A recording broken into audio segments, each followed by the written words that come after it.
हम लोगों ने पूरी तरीके से फॉर्मल सेक्टर लोन और इनफॉर्मल सेक्टर लोन क्या था, इन दोनों के बारे में हम लोग बात कर चुके हैं, है ना। दोनों के बारे में जब हम लोग बात कर रहे थे तो हमने आपको कहा भी था कि आप क्लास 10th में हैं, तो इन दोनों के बीच में जो डिफरेंस है वो भी आप बार बार लिखते चलेंगे, यानी कि इन दोनों के बीच में जो डिफरेंस है उसको भी आप ध्यान में हमेशा रखेंगे, क्योंकि लगातार जो है ना CBSE ये चीज़ पूछा है कि what is the difference between formal sector loans and informal sector loans. तो यदि आप कम से कम 5 डिफरेंस भी बता देते हैं तो बहुत बड़ी बात हो जाएगी, ठीक है। तो ये हमने बात कर लिया था। तो आज का हमारा नया टॉपिक का नाम है formal and informal credit, who gets what. यदि आप NCERT बुक को पलट के देखेंगे तो ये आपको टॉपिक मिल जाएगा, ठीक है। चलिए इन दोनों के बारे में हम लोग आज बात कर लेते हैं। इनमें बेसिकली हमको ये सीखने को मिलेगा कि फॉर्मल सेक्टर लोन या फिर इनफॉर्मल सेक्टर लोन ज़्यादा अच्छा कौन है, इसी के बारे में हमको मिलेगा, ठीक है। और ज़्यादातर लोन हमको किससे लेना चाहिए, यही चीज़ हमको इसमें देखने को मिलेगा, ठीक है। तो ध्यान से देखिएगा, क्योंकि यहाँ पे थोड़ा बहुत डाटा के बारे में बात होने वाला है, कुछ इन्फॉर्मेशन के बारे में बात होने वाला है, तो इसको आप ध्यान से देखिएगा। देखिए लिखा हुआ है 85% of the loans taken by poor households in the urban areas are from informal sector. देखिए ध्यान से समझिएगा, ठीक है। थोड़ा बहुत डाटा का यहाँ पे बात ज़्यादा हुआ है तो आप इसको ध्यान से समझिए। ये बात हो रहा है, पहला बात तो शहर के बारे में, शहर में रहने वाले गरीबों के बारे में बात हो रहा है, ठीक है। पहले लाइन में जो भी बात है उसको हम लोग तोड़ तोड़ के समझने की कोशिश करते हैं। पहले पॉइंट में यहाँ पे बात हुआ है, पहला तो शहर के बारे में बात हो रहा है, दूसरा बात शहर में रहने वाले गरीबों के बारे में बात हो रहा है। तो शहर में रहने वाले गरीब लोग जो है बेसिकली वो अपना लोन कहाँ से लेते हैं, 85% लोग ऐसे हैं जो कि शहर में रहते हैं लेकिन क्या है वो गरीब हैं, वो लोग लोन लेते हैं इनफॉर्मल सेक्टर से। बात समझ में आ रही है। मतलब ये हो गया कि ऐसे लोग जो कि गरीब हैं लेकिन शहर में रहते हैं वो लोग 85% लोन जो है अपना कहाँ से लेते हैं, इनफॉर्मल सेक्टर से लेते हैं, यानी कि मनी लेंडर से, ट्रेडर से, अपने रिलेटिव से, फ्रेंड से, एम्प्लॉयर से, ट्रेडर से, इन सारे लोग से वो अपना लोन लेते हैं। बात समझ में आ गई। अच्छा आगे फिर बढ़ते हैं। Only 15% of the loans taken by poor house hold in the urban areas from formal sector. बात समझ में आ रही है। मतलब कि यहाँ पे बात हुआ इनफॉर्मल सेक्टर के बारे में, और इनफॉर्मल सेक्टर से कितने परसेंट लोन लिए जा रहे हैं, 85% लोन, और फॉर्मल सेक्टर से कितने परसेंट लोन लिए जा रहे हैं, मात्र 15%। सोचो, यानी कि शहर में रहने वाले वो गरीब लोग जो शहर में तो रह रहे हैं लेकिन गरीब हैं, वो लोग अपना लोन फॉर्मल सेक्टर से मात्र 15% ही ले पा रहे हैं। अच्छा चलो ये तो इकोनॉमिक्स का डाटा है, ये तो लिखा हुआ है ही, लेकिन इसके पीछे मैं यदि आपको रीजन पूछना चाहूँ तो क्या आप रीजन बता सकते हैं, ऐसा क्यों? नॉलेज ही नहीं। हाँ, सबसे बड़ा कारण यही है।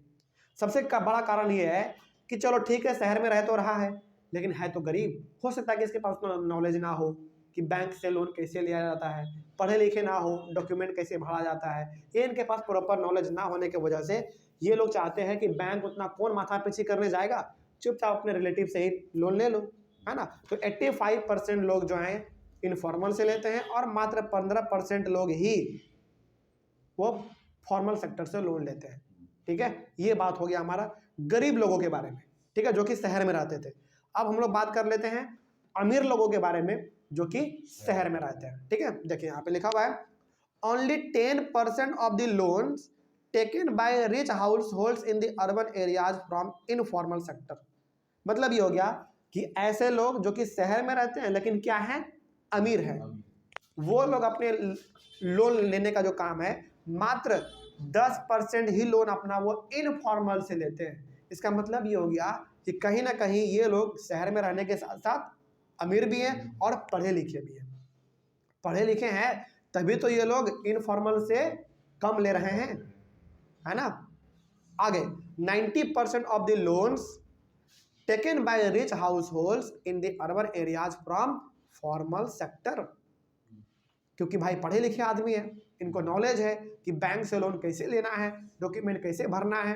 तो 90% ये जो लोग अपना लोन लेते हैं ये डायरेक्टली चल जाते हैं बैंक में या फिर कोऑपरेटिव सोसाइटी में, क्योंकि पढ़े लिखे आदमी ये फॉर्म भर सकते हैं, डॉक्यूमेंट भर सकते हैं और अपना इजीली लोन ले सकते हैं। बात समझ में आ गई?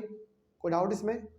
तो ये बेसिकली हमारा जो 4 इंपॉर्टेंट डाटा है ये आपको याद रखना पड़ेगा, और कोई बड़ा बात भी नहीं है, आप इसको याद भी रख सकते हैं, ठीक है। इसमें याद बेसिकली आपको ये रखना है कि चूंकि गरीब लोग हैं शहर में रह रहे हैं, शहर में रह लेने से ये नहीं होता है कि वो पढ़ा लिखा ही होगा, नहीं। शहर में है तो शहर में गरीब लोग भी रहते हैं, है ना। तो शहर में रहते हैं लेकिन गरीब हैं, उनके पास प्रॉपर नॉलेज नहीं होगा, इस वजह से वो जो है पेपर वर्क ये सबसे बचने के लिए 85% लोन जो अपना इनफॉर्मल सेक्टर से कर लेते हैं, और मात्र 15% लोग ही जो हैं, यानी कि 15% वो अपना लोन का रिक्वायरमेंट फॉर्मल सेक्टर से पूरा करते हैं, ठीक है। ये हो गया हमारा गरीबों के बारे में, पुअर लोगों के बारे में।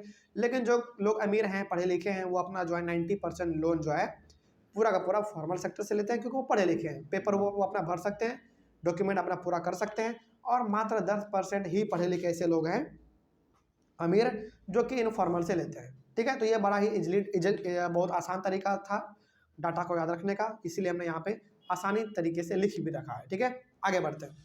उसके बाद अच्छा, यहाँ पे चाहे अमीर हो चाहे गरीब हो, ये हम लोगों ने कहाँ पे बात किया, किसके बारे में? शहर के बारे में, शहर के बारे में बात किया। लेकिन अब थोड़ा सा हम लोग बात कर लेते हैं गाँवों में। Similar situation can be seen in rural areas. तो ऐसा ही स्थिति जो है आपको गाँवों में भी देखने को मिल सकता है, ठीक है, और बिल्कुल है। आगे, in rural areas the formal sector, ध्यान से समझिएगा, हर एक चीज आपको समझ में आएगा। इन रूरल एरियाज, यदि हम लोग गाँवों के बारे में बात करें, the formal sector meets only about half of the total credit needs of the rural people. इन्हें यदि हम लोग बात करें गाँवों के बारे में, तो गाँवों के बारे में खास करके ये बात कहा जाता है, और ऐसा देखा भी गया है, एक्सपीरियंस भी किया गया है, कि जो फॉर्मल सेक्टर है वो मात्र आधे लोगों का ही लोन का रिक्वायरमेंट पूरा कर पाता है। आधे लोग का क्यों नहीं कर पाता है? क्योंकि आधे लोग वहां पे जाते ही नहीं है, पढ़े लिखे ही नहीं है, नॉलेज ही उनके पास नहीं है कि बैंक में जाएंगे तो कौन सा पेपर भरना है, कहाँ पे साइन करना है ना। तो फॉर्मल सेक्टर, खास करके फॉर्मल सेक्टर गाँवों के लोन के जो रिक्वायरमेंट है वो आधा ही पूरा कर पा रहा है, आधा नहीं कर पा रहा है, ठीक है। आगे बढ़ते हैं। मतलब गांव में ज्यादा आदमी फॉर्मल से लेता है, हाँ शहर के होता है। बिल्कुल, ठीक है। आगे उसके बाद, हाँ ये तो हो गया हमारा।